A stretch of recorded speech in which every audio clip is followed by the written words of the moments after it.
Maman, ces enfants, quand on est sur la main, on n'arrive pas à faire des activités. Parce que lui donner à manger est coûteux. S'asseoir encore pour lui donner à manger, ça prend du temps, maman.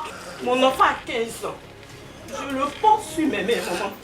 C'est très difficile. Donc, si Dieu, par sa grâce, qu'aujourd'hui notre appel est venu vers vous, c'est qu'il y a un espoir. Chère maman, nous le savons. La vie avec un enfant atteint DMC est un combat. Un combat de tous les instants.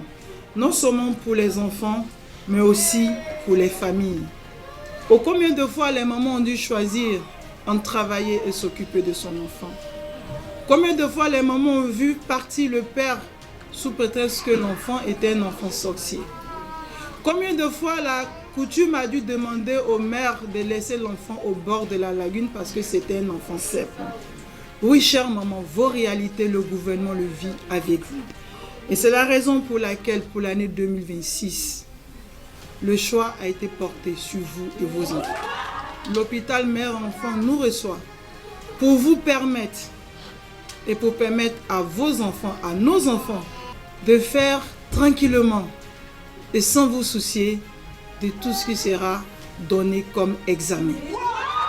Mesdames et messieurs, il est temps de faire taire les préjugés, de combattre les stigmatisations. Il est temps de dire à la nation qu'un enfant atteint DMC est un enfant comme tout autre. Et chère maman, dites à vos enfants, ils ne sont pas un fardeau pour vous. S'ils doivent être un fardeau, ils seront le fardeau porté par le gouvernement.